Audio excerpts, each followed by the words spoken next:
Bueno, vamos a continuar con patologías que afectan al sistema gastroentérico. Entonces ahora vamos a estar hablando de una patología que cursa con lesión a nivel de la mucosa, de la submucosa y pudiendo incluso llegar a la parte muscular del, eh, del estómago o de la mucosa, o sea, del estómago o del duodeno. Entonces estamos hablando de úlceras pépticas. Esta úlcera, como bien su nombre lo dice, se refiere a una patología erosiva, como le estaba diciendo, y afecta principalmente a la porción proximal del duodeno y el estómago. Entonces hay unas zonas expuestas al ácido y a las peccinas. Entonces en la porción proximal del duodeno y en el antro pilórico es donde más frecuentemente hay mayor cantidad de secreción ácida y de peccinas que pueden llegar a alterar la mucosa gástrica y causar ulceraciones. Nosotros podemos clasificar esta patología y podemos hablar entonces de una erosión.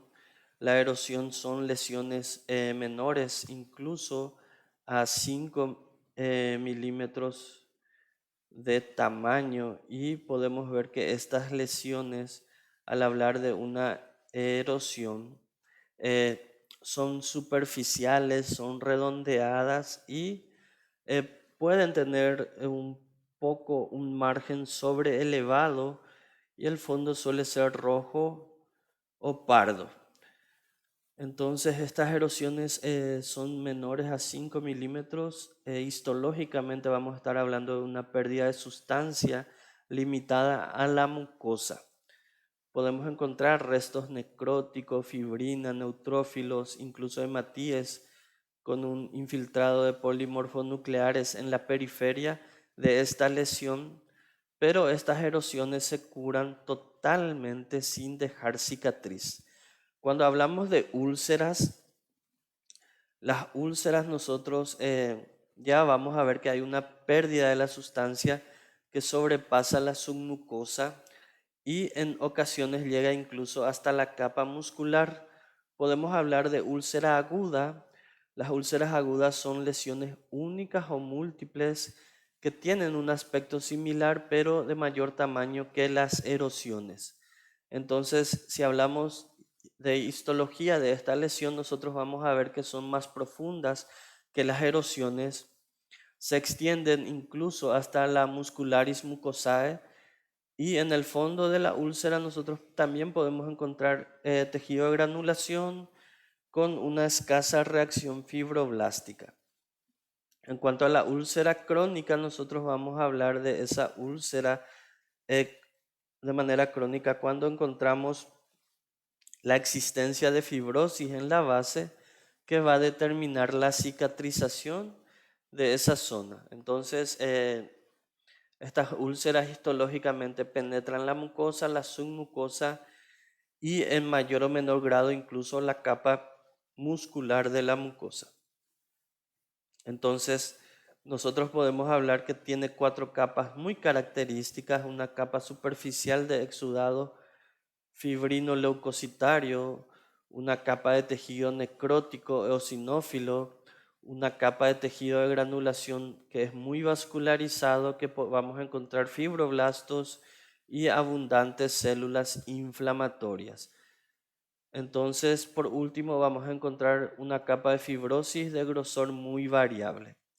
La mayoría de las úlceras nosotros vamos a asociar sobre todo a una gastritis crónica debido a una Helicobacter pylori, o nosotros podemos pensar también en consumo excesivo del AINE, que es un antiinflamatorio no esteroideo que puede llegar a provocar una disminución, una disminución de la barrera protectora de la mucosa gástrica o de la mucosa duodenal. Entonces, el diagnóstico de elección se hace con endoscopía, se buscan hacer múltiples biopsias tratando de evitar que existan una patología neoplásica o un tumor que puede alertarnos o poner en peligro la vida del paciente en esos casos. Entonces, nosotros vamos a hablar también de úlcera refractaria cuando la úlcera duodenal no ha cicatrizado en 8 semanas o la úlcera gástrica no lo ha hecho en las 12 semanas, aún con un tratamiento médico correcto. De todas las úlceras pépticas, nosotros vamos a ver que la úlcera debido a esta patología, o sea, una úlcera refractaria, solo se supone un 5 a 10% de todas las úlceras pépticas.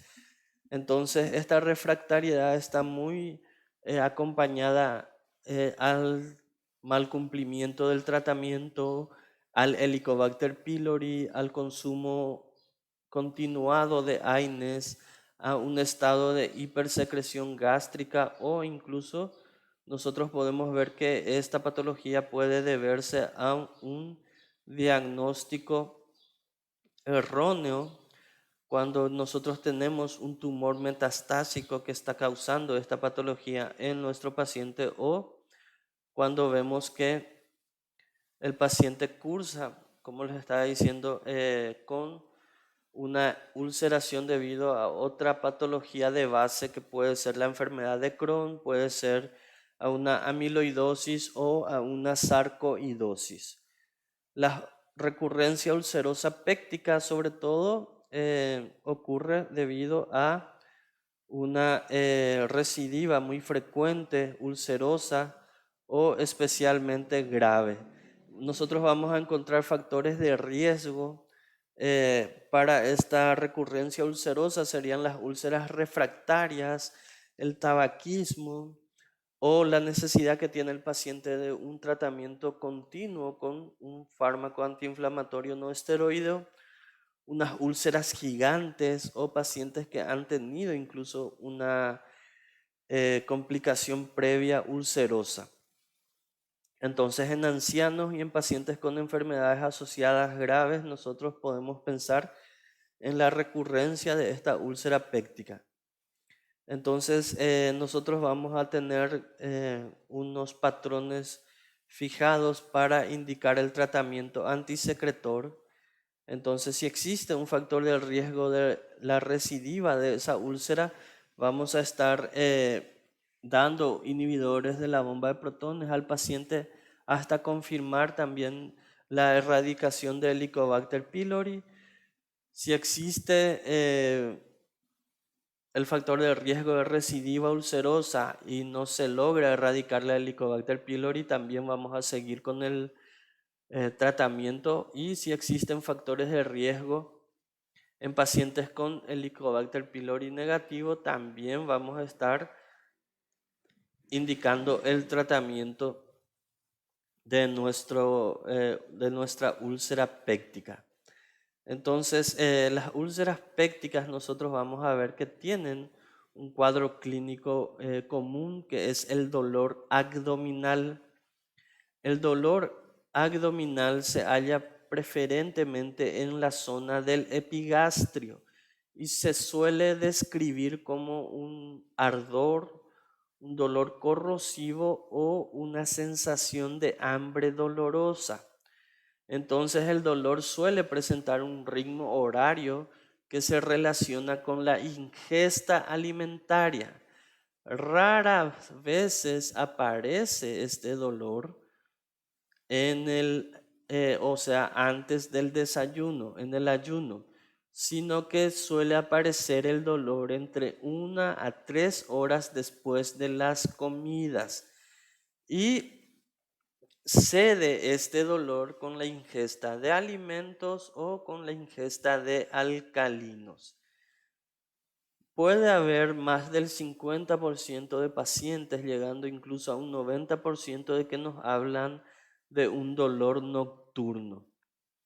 Entonces, la úlcera péptica sigue un curso crónico recidivante, puede haber brotes sintomáticos de varias semanas, pueden tener luego remisión espontánea con periodos libres de síntomas que pueden llegar incluso a ser de varios años. Entonces, anorexia y pérdida de peso es infrecuente en este tipo de pacientes. Náuseas y vómitos se suelen presentar aún con la falta de prueba que existe una estenosis pilórica en ese tipo de pacientes, y pueden referir otros síntomas dispépticos como eructos, distensión abdominal, intolerancia a las grasas o pirosis, este tipo de patologías, este tipo de pacientes con esta patología. Entonces, la úlcera gástrica o la úlcera que se provoca en el estómago vamos a encontrar que es más frecuente en la sexta década de la vida. Estas lesiones ulcerosas suelen ser más grandes y profundas que las úlceras duodenales en nuestros pacientes.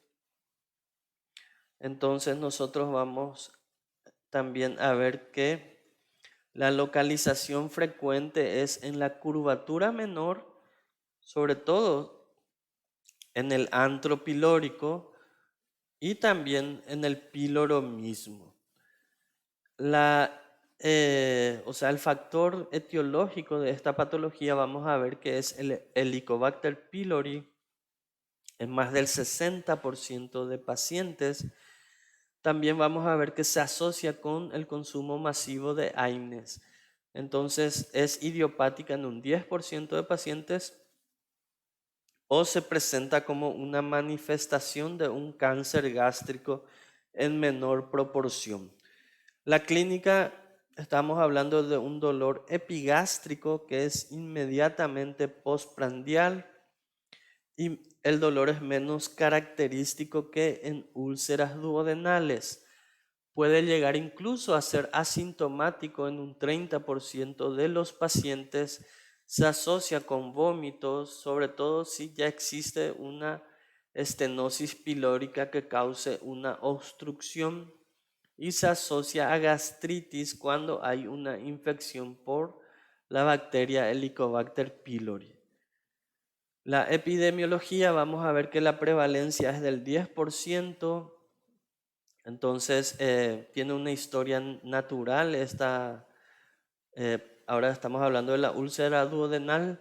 Entonces, las lesiones ulcerosas son habitualmente pequeñas, a diferencia de la úlcera gástrica. La historia natural de esta úlcera es que existe una cicatrización espontánea, puede haber una recurrencia, y podemos hablar en ese caso de una úlcera duodenal crónica y recurrente que puede recidivar a los 2 años en un 80 a 90% de nuestros pacientes. Entonces nosotros, gracias al tratamiento que tenemos por ahora de este tipo de patologías, nosotros vamos a estar viendo que existe un brote único en nuestros pacientes.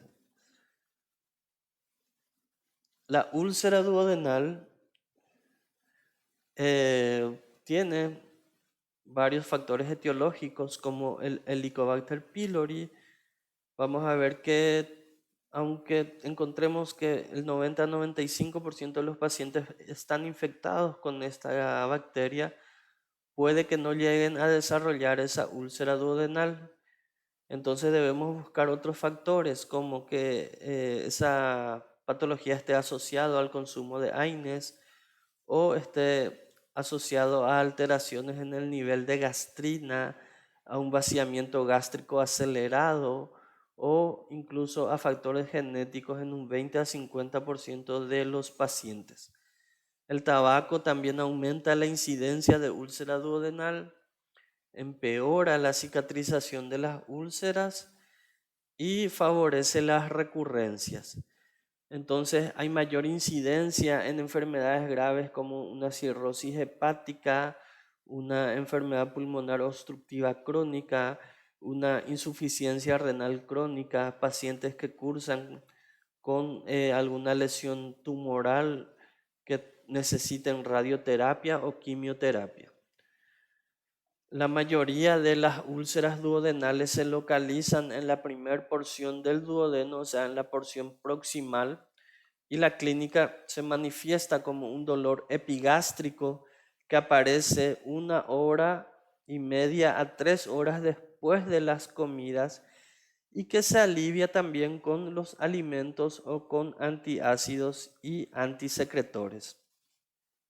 El dolor de la úlcera duodenal puede despertar al paciente por las noches y si hay un cambio en las características del dolor, nosotros debemos sospechar de una úlcera complicada. Entonces, la úlcera duodenal se puede dar por Helicobacter pylori. Para diagnosticar esta úlcera duodenal por Helicobacter pylori, podemos hacer una endoscopía y estudios gastroduodenales convencionales con contraste que van a identificar estas lesiones ulcerosas. Para diagnosticar la Helicobacter pylori se empleará, además de la endoscopía, el estudio de la ureasa o el estudio histológico de la lesión ulcerosa. Se puede hacer también un estudio varitado o un test del aliento o de antígenos fecales en el paciente buscando esta bacteria por Helicobacter pylori. En términos de eficiencia, la erradicación es una opción, ya que al tener el paciente una infección con Helicobacter pylori es probable que tenga esa úlcera duodenal. El tratamiento es erradicar la Helicobacter pylori. Esto acelera la cicatrización y evita las recurrencias en nuestros pacientes. Entonces, nosotros le vamos a dar un inhibidor de la bomba de protones y hacer un tratamiento antibiótico para erradicar esta bacteria Helicobacter pylori. No se requiere una revisión después de que se haya confirmado la cicatrización de la úlcera en un paciente con úlcera duodenal por Helicobacter pylori. En caso de la úlcera gástrica, también vamos a ver que el diagnóstico se hace por endoscopía. Siempre, aunque nosotros ya hayamos tenido un diagnóstico por radiología, es necesario la endoscopía para tomar biopsias y entonces descartar una lesión tumoral que está causando esta lesión gástrica. Para el diagnóstico para encontrar la bacteria del Helicobacter pylori vamos a hacer biopsias gástricas, sobre todo en la mucosa antral, para investigar esta bacteria, y también podemos hacer el test de ureasa o el estudio histológico. Para tratar vamos a hacer un tratamiento erradicador de la Helicobacter pylori y se hace un tratamiento antisecretor con inhibidores de la bomba de protones de 4 a 8 semanas. Sobre todo si la cicatrización es lenta en este tipo de pacientes. La revisión es obligatoria, repetir la endoscopía para confirmar la cicatrización de la úlcera gástrica luego del tratamiento. También estaba hablando que la úlcera gástrica o la úlcera péptica, mejor dicho, tanto a nivel gástrico duodenal, puede deberse a antiinflamatorios no esteroideos. Entonces, este antiinflamatorio no esteroideo tiene dos tipos, digamos, de patogenicidad o de producir lesión a nivel de la mucosa gástrica o duodenal. Uno es por un efecto sistémico, que es el mecanismo principal.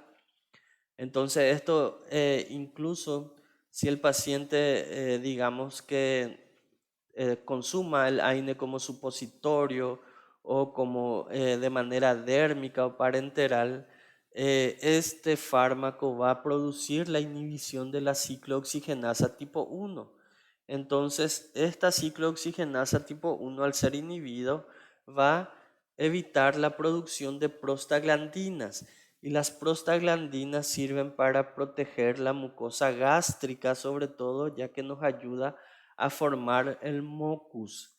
Entonces, va a haber una disminución de la formación de moco, la secreción de bicarbonato y también va a haber una disminución del flujo sanguíneo debido a la inhibición de la síntesis de esta prostaglandina. Eso sería un efecto sistémico. Entonces, esto es independiente a por dónde se esté consumiendo este fármaco, por lo cual es necesario que cuando nosotros vamos a tratarle a nuestros pacientes con un antiinflamatorio no esteroideo, por más de que sea por vía parenteral, o sea, le vamos a aplicar por vía endovenosa, por vía intramuscular, por vía dérmica o por vía rectal incluso, que sería enteral, nosotros debemos darle un inhibidor de la bomba de protones a estos pacientes para evitar que exista un daño de la mucosa debido a la disminución de la defensa en nuestro epitelio gástrico. Por efecto local, tiene un efecto tópico que provoca, digamos, o sea, tiene este AINES un efecto de ácido débil sobre la mucosa gástrico o duodenal que puede llegar a provocar esa lesión. Entonces, hay factores de riesgo que nos pueden indicar que puede haber una complicación gastrointestinal cuando el paciente consume AINES. Que haya una historia previa de la enfermedad ulcerosa, que haya habido hemorragia o perforación, que son las complicaciones más comunes de una úlcera péptica, que haya una utilización a la vez de estar consumiendo fármacos tipo AINE, también estar consumiendo anticoagulantes, también que nosotros estemos utilizando no solamente el AINES para disminuir el dolor del paciente, sino que se utilizan también aspirinetas para en dosis bajas, sobre todo en pacientes con algún tipo de enfermedad coronaria, se utiliza como un antiplaquetario. Entonces esto también puede inducir a que existan complicaciones gastrointestinales, que el paciente haya tenido una enfermedad ulcerosa previa que no haya sido complicado o que esté consumiendo a altas dosis los AINES. Paciente con edad avanzada, mayor a 60 años, tiene un factor de riesgo más frecuente, o que tenga una enfermedad concomitante grave, que exista también una infección por Helicobacter pylori o que esté utilizando corticosteroides a dosis altas, pueden complicar eh, los, digamos, puede complicar que el paciente que esté consumiendo un AINE tenga alguna hemorragia o perforación a nivel gástrico intestinal. Esto es más para la parte de clínica quirúrgica, pero hay una clasificación endoscópica de Forest que nos habla de hemorragia activa, de hemorragia reciente o de ausencia de signos de sangrado. Cuando hablamos de hemorragia activa, vamos a ver que el paciente cursa con una hemorragia en chorro. Entonces, en esta imagen, nosotros podemos ver esta pequeña línea de sangre que sería la hemorragia en chorro que se presenta en un paciente con hemorragia activa. En la otra figura vamos a ver que existe una hemorragia tipo balbuceante o en babeo en nuestro paciente. Entonces está como babeando la sangre en ese paciente, no así en un importante chorro O sea, no tiene mucha presión, pero la hemorragia está siendo activa en este tipo de pacientes. Entonces, cuando hablamos de una hemorragia reciente, tenemos tres tipos. Vamos a ver que existe, en este caso, en la figura 2A, vamos a ver que existen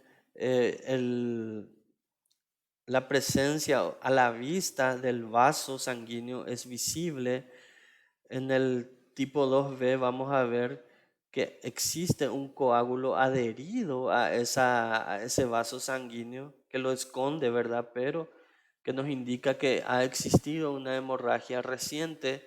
Y cuando nosotros encontramos también ya puntos de hematina, vamos a estar hablando de una hemorragia reciente, pero que ya está, digamos, cicatrizando. También tenemos la ausencia de signos de sangrado. En este caso vamos a ver que el paciente ya tiene una base de fibrina, o sea, ha existido ya una cicatrización completa de esa patología que cursaba con una hemorragia. Entonces, eso es todo. Gracias por asistir al video. Que tengan un buen resto de jornada y nos vemos oportunamente en la videoconferencia.